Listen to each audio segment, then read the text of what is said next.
Gabón, el historiador José Luis de la Granja presenta hoy un estudio sobre la historia política de la Euskadi contemporánea, una historia en la que destaca la importancia de la Vizcaya del último cuarto del siglo XX, en el momento en el que la revolución industrial alumbró un nuevo pluralismo político. Un pluralismo encarnado por el lehendakari Juan Antonio Aguirre y el líder socialista Indalecio Prieto, a juicio del profesor La Granja, los políticos más importantes del siglo XX, ya que fueron los artífices del Estatuto de 1936 y del nacimiento de Euskadi como sujeto político. La historiadora Rosa Ayerbe presenta por su parte un curso de verano de la Universidad del País Vasco que analiza el papel de las mujeres en el derecho civil vasco. Explica Rosa Ayerbe que hubo en el País Vasco un reconocimiento de los derechos civiles de las mujeres más amplio que en otros territorios. Su investigación ha analizado, por ejemplo, la preferencia que se daba en algunas familias y zonas de Guipúzcoa por dejar la herencia de la casa preferentemente a las hijas. Además, el periodista Vicente García Olaya, especializado en arqueología y patrimonio histórico, presenta un libro, una pequeña historia de los grandes descubrimientos arqueológicos, un libro ilustrado que repasa historias como el hallazgo de la Dama de Elche o de la ciudad de Troya. Comenzamos.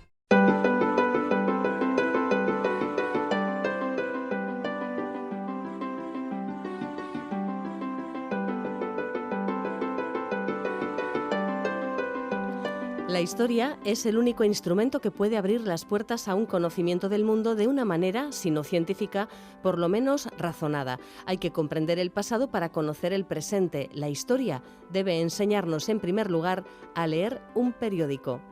Esta cita del historiador e hispanista Pierre Vilar encabeza el libro del que vamos a hablar hoy en el espacio de Eusku Ikaskuntza, una publicación sobre la historia y la política vasca contemporánea a través de artículos de prensa que ponen a prueba la idea de que el conocimiento del pasado ayuda a entender el tiempo presente, el tiempo que nos ha tocado vivir. Y un libro que es reflejo de 4 décadas de trayectoria investigadora de un autor que ha profundizado como pocos en la historia reciente del País Vasco. Antes de presentarle, conozcamos de la mano de Juan Aguirre. Gabón, Juan. Gabón. La figura de nuestro invitado. Nuestro invitado de hoy es José Luis de la Granja Sáiz, catedrático emérito de Historia Contemporánea de la Universidad del País Vasco, donde imparte desde el año 1978. Es pionero en la investigación histórica vasca sobre el periodo de la Segunda República Española y tiene en su haber una bibliografía amplísima en la que también ha abordado otros temas, la guerra civil, el nacionalismo vasco, el gobierno de Euskadi o los grandes protagonistas de nuestra historia.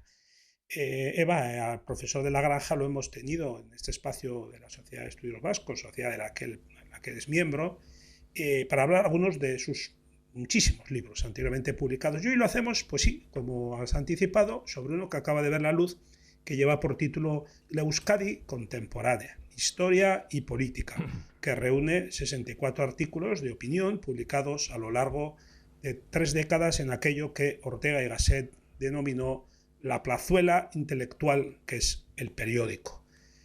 Buenas noches, Gabón, profesor de la Granja. Gabón. Gabón, José Luis. Afirma en el prólogo José Luis de la Granja que este libro nace como defensa de la historia, dice, en singular y con mayúsculas, y en concreto para el conocimiento de la historia de Euskadi en el último medio siglo. ¿No podría ser mala idea comenzar esta charla con este tema, con esta introducción? En el caso nuestro, en el caso de Euskadi, vivimos ahora en el tiempo de la memoria y del relato, aunque propiamente es más exacto hablar en plural, en memorias y relatos.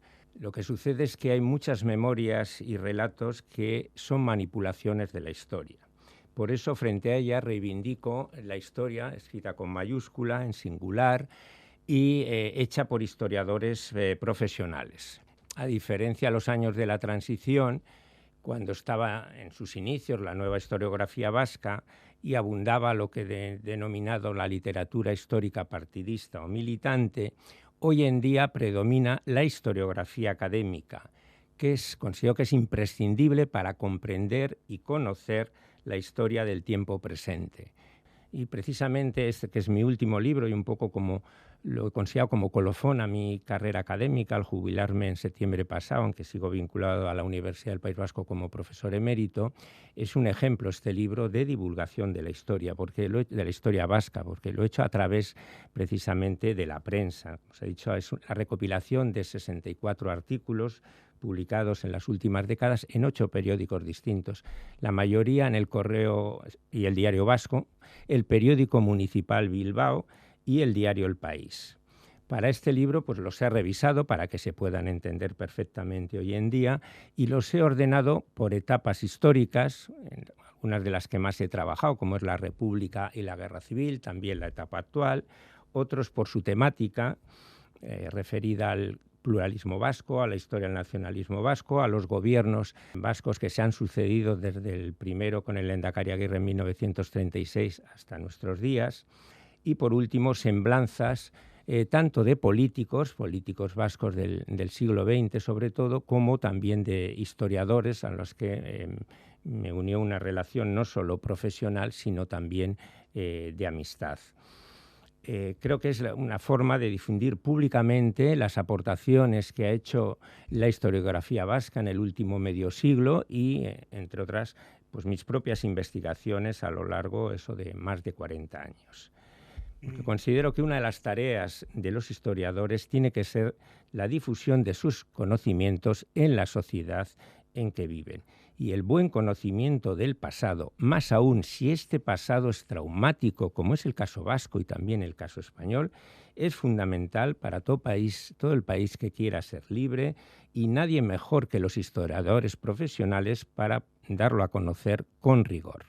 Repasando las cuestiones que han caracterizado la historia contemporánea en este libro del que estamos hablando, el profesor de la Granja incide especialmente en el pluralismo como un hecho capital de la Euskadi contemporánea, contra el que han chocado inevitablemente cuantos han pretendido hacer país negando esa diversidad, ¿no?, desde cualquiera de los extremos.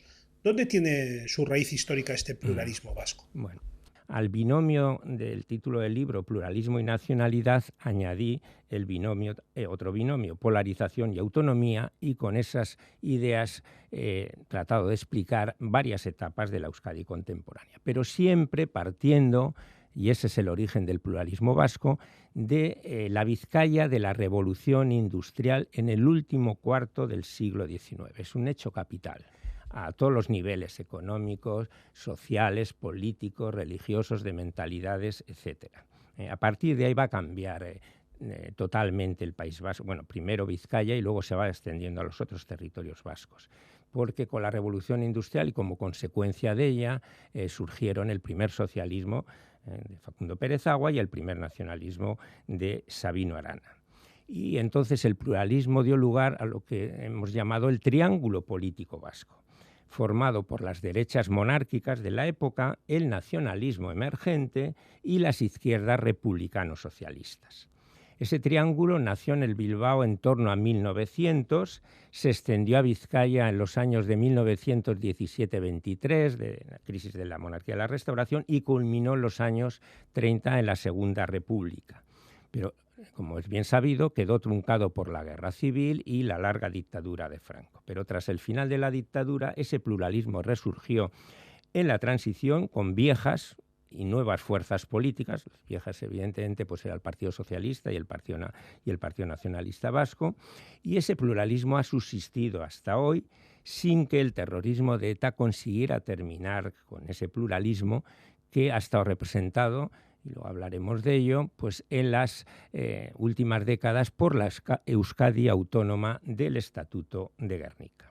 Entre los retratos que dibuja de personalidades de la política cobran relieve dos, el lehendakari José Antonio Aguirre y el líder socialista Indalecio Prieto, a los que califica como los políticos más relevantes del País Vasco en el siglo XX. ¿Qué importancia histórica tuvieron ambos? Pues muchísima. Para mí, y creo que esta opinión la comparten, o juicio ya como historiador, otros historiadores, Aguirre y Prieto han sido los políticos vascos con talla de estadistas más importantes del País Vasco en el siglo XX.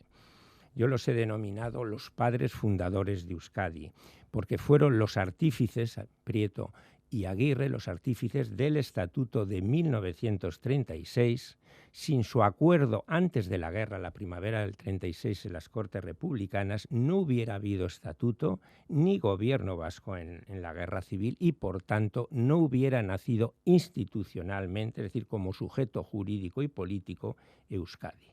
Y precisamente ese estatuto y ese gobierno de Aguirre Laguerra pues son los antecedentes principales del Estatuto de Gernika y de la actual comunidad autónoma.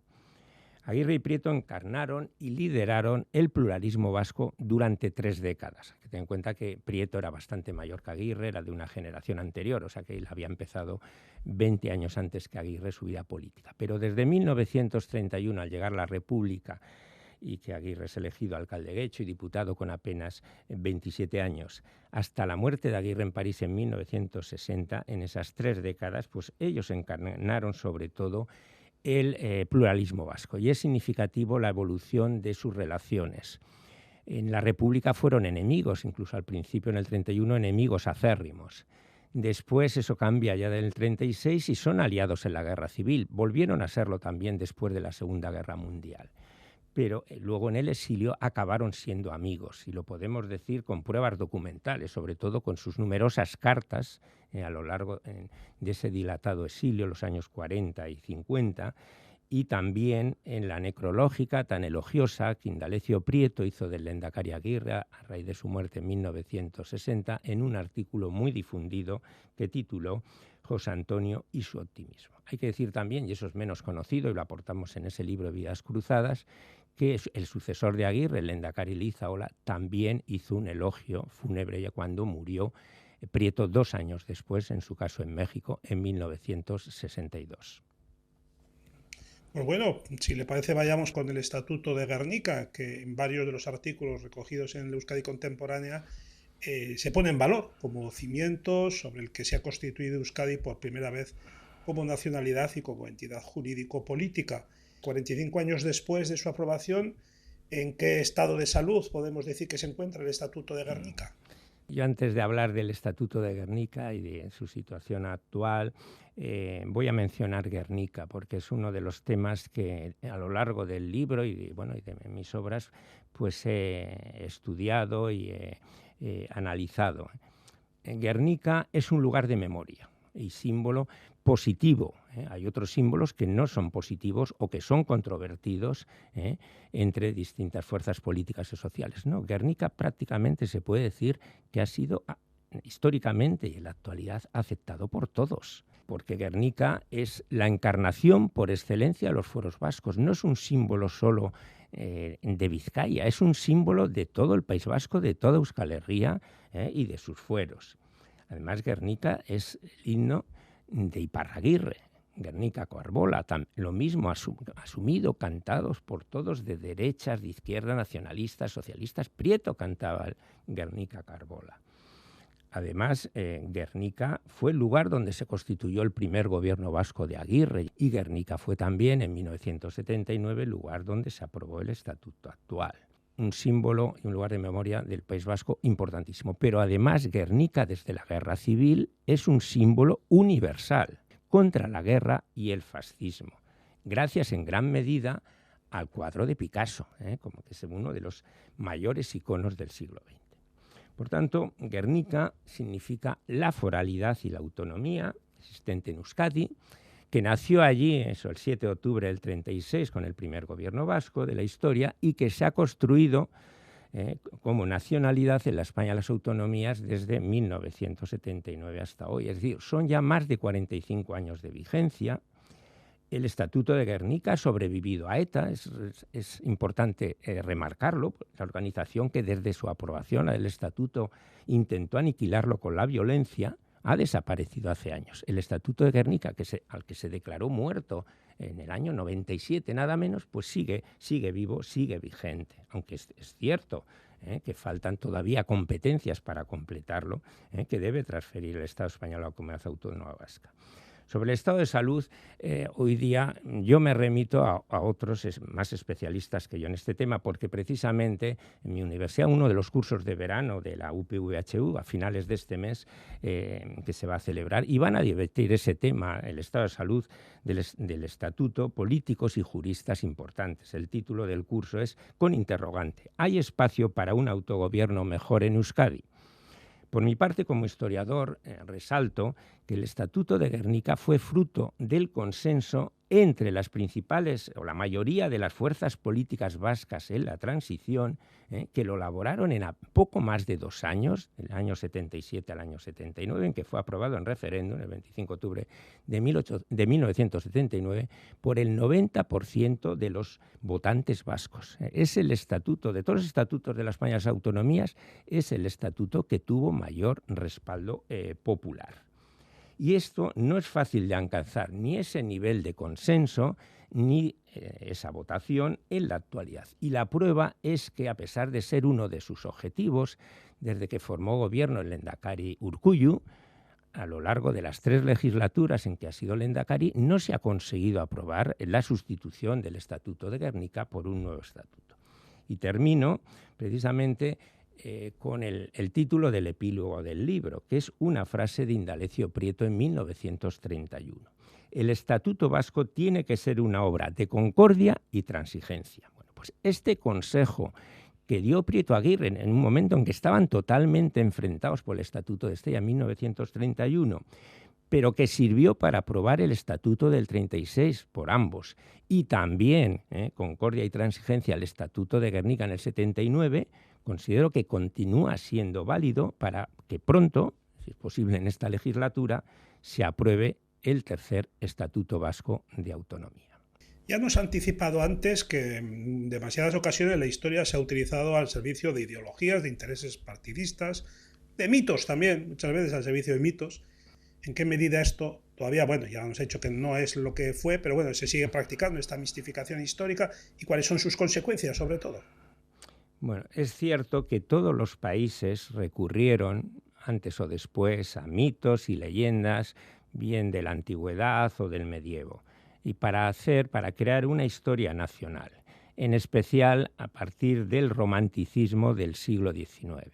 Hay que tener en cuenta que el siglo XIX es el siglo de la construcción de muchas naciones, y que basándose en la historia, en la literatura, en el arte y en otros elementos, siempre para remarcar pues, la propia singularidad. Lo que pasa es que en el País Vasco lo que llama la atención es la larga duración de estos mitos, algunos de los cuales pues, han llegado hasta nuestros días.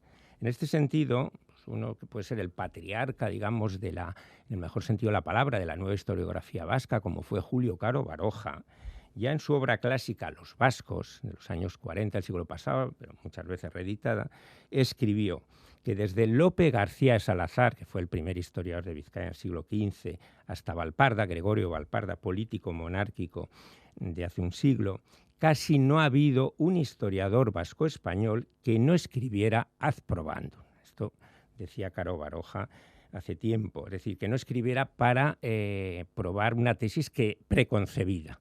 Esto ha cambiado afortunadamente en las últimas décadas. Yo veo con optimismo el presente y el futuro de la historiografía vasca. Me estoy refiriendo sobre todo a la época contemporánea, que es mi especialidad, porque por primera vez tenemos varias generaciones de historiadores profesionales al mismo tiempo. Entre ellos, yo hablo en primer lugar de los que denomino los pioneros de los años 70, la década de 1970, después los de mi generación, que escribimos en gran medida la historia de la Segunda República y de la Guerra Civil en los años 80 y 90, y por último ya los jóvenes historiadores de este siglo, del siglo XXI, que se interesan por la dictadura de Franco, la transición y también la etapa actual hasta nuestros días. Como indico en la introducción del libro, yo creo que los historiadores vascos estamos afrontando bien 3 retos que teníamos al empezar el siglo XXI. Y estos retos eran y son publicar buenas síntesis históricas, de las que carecíamos hasta épocas recientes por historiadores profesionales, escribir la historia del tiempo presente, que la habíamos dejado pues, a otros científicos sociales, a otras profesiones, y divulgar nuestras investigaciones en los medios de comunicación de masas. ¿Qué mitos han quedado desterrados? Bueno, pues muchos en que se basó especialmente para defender los fueros, que empezaron esos mitos sobre todo pues ya desde Lope García Salazar, con Licenciado Poza en el siglo XVI, Garibay, etcétera, y que algunos de ellos, cambiando, pues llegaron hasta finales del siglo XIX y algunos pues se siguen manteniendo.